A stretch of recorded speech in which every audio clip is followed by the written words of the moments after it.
నమస్తే. సామాన్యుడి చేతిలో సామాజిక అస్త్రం నెంబర్ 1 న్యూస్కి స్వాగతం. నేను రవీంద్ర. తెలంగాణ బీజేపీలో ఒక ఆసక్తికరమైనటువంటి చర్చ జరుగుతుంది.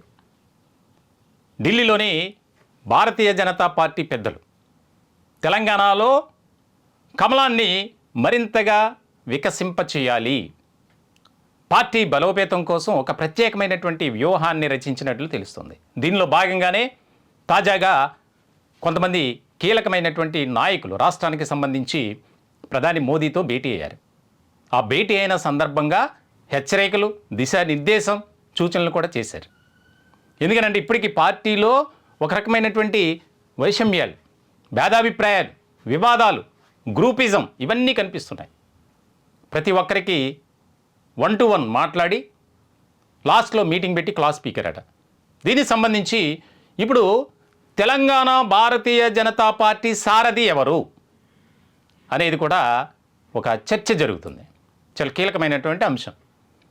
గతంతో పోల్చుకుంటే తెలంగాణలో భారతీయ జనతా పార్టీ కొంత పుంజుకుంది. పార్టీలో ఉన్నటువంటి క్యాడర్ కూడా కొంత మారింది. దానికి సంబంధించి ముందుకు వెళ్తున్నారు. ఇటువంటి క్రమంలో ఇప్పుడే మనం రాష్ట్ర ప్రజల్లో భారతీయ జనతా పార్టీ పట్ల ఒక రకమైనటువంటి సానుకూల స్పందన అనేది మనం తీసుకురావాలి. దానికి మనం చేసేటువంటి పనులు కానీ, మనం వేసే వ్యూహం కానీ, వెళ్ళే ప్రతి అడుగులో చాలా ముఖ్యమైనటువంటి అంశాలు గుర్తుపెట్టుకోవాలి అని ప్రధాని మోదీ క్లాస్ తీసుకున్నారట. దీనికి సంబంధించి ఇప్పుడు తెలంగాణ భారతీయ జనతా పార్టీ అధ్యక్షుడు ఎవరు అనే దాని మీద ఒక చర్చ బాగా జరుగుతుంది పొలిటికల్ సర్కిల్లో. ఇప్పటికే ఎవరి ప్రయత్నాలు వారు చేస్తున్నారు. ఎవరికి ఉన్నటువంటి వర్గీయులు ఉంటారు కాబట్టి ఢిల్లీలో పెద్దలతో వారు లాబియింగ్ చేసుకుంటున్నారు. ఇటువంటి క్రమంలో డిసెంబర్ 7వ తేదీన సరూర్ నగర్ స్టేడియంలో ఒక భారీ బహిరంగ సభ అనేది ఏర్పాటు చేస్తున్నారు. ఈ సమావేశంలోనే అధ్యక్షుడిని ప్రకటించాలి లేదా తర్వాత ప్రకటిందామా అనే ఆలోచనలో కూడా ఢిల్లీ పెద్దలు ఉన్నట్లు తెలుస్తుంది. ఇదిలో ఉంటే ఇప్పుడు ఆ యొక్క చీఫ్ పదవి కోసం ఎవరికి వారు విశ్వ ప్రయత్నాలు చేస్తున్నారు. 6 మధ్య తీవ్రమైనటువంటి పోటీ నెలకొంది.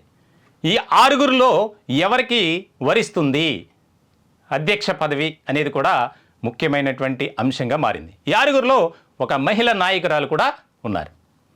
ప్రధానంగా ఈ 6లో కూడా 4 ఎంపీలు, 2 ఎమ్మెల్యేలు. గత ఫలితాల కంటే ఈసారి కొంత మెరుగ్గానే భారతీయ జనతా పార్టీకి అనుకూల పవనాలు వీచాయి.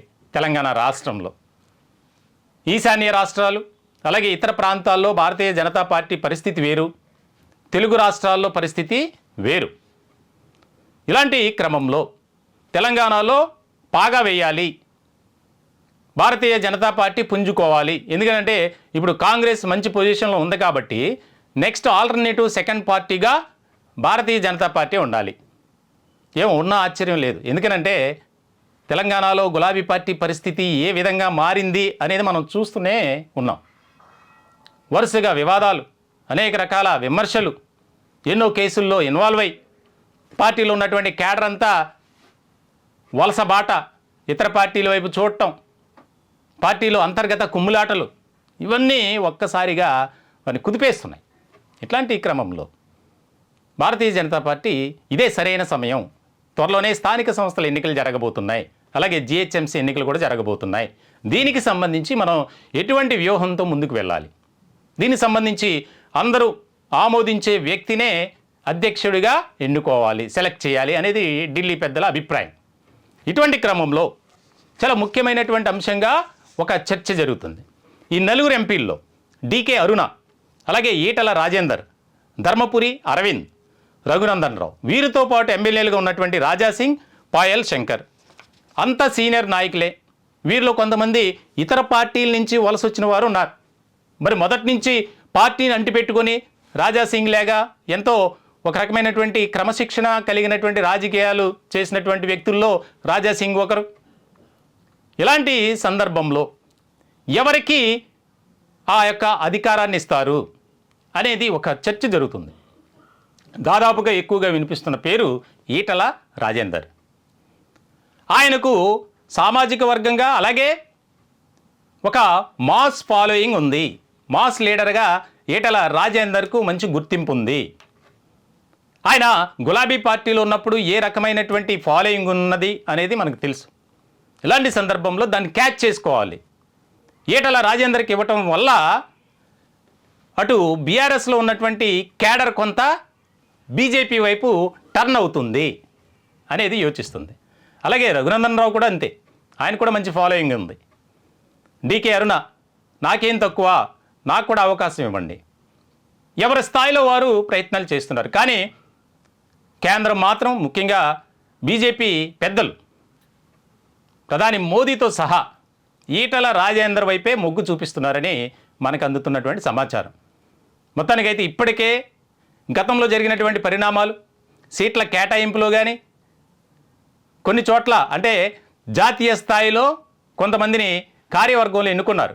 అప్పుడు కూడా గుసగుసలు, అలాగే ఢిల్లీ పెద్దలపై ఒక రకమైనటువంటి మనస్తాపంతో కేడర్ ఉంది.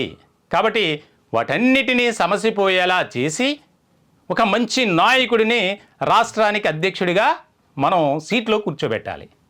దానికి అన్ని అర్హతలు, ప్రధానంగా సామాజిక వర్గం important, seniority important, following important, వివాదాలకు దూరంగా ఉండే వ్యక్తి, అది కూడా చూస్తారు. కాబట్టి వీటన్నిటినీ బేస్ చేసుకొని ఖచ్చితంగా ఈటల రాజేందర్ అయితే బాగుంటుంది అనేది కూడా ఒక రకమైనటువంటి ఆలోచనకు వచ్చినట్లు తెలుస్తుంది. మొత్తానికైతే విపరీతమైనటువంటి అంటే తీవ్రమైనటువంటి పోటీ ఉన్నటువంటి సందర్భంలో తెలంగాణ రాష్ట్రానికి భారతీయ జనతా పార్టీ అధ్యక్షుడు ఎవరు అనేది చాలా కీలకంగా మారినటువంటి అంశం. మరిన్ని లేటెస్ట్ అప్డేట్స్ కోసం చూస్తూనే ఉండండి నెంబర్ 1 న్యూస్. మీ యొక్క విలువైనటువంటి అభిప్రాయాలను కామెంట్ రూపంలో తెలియజేయండి.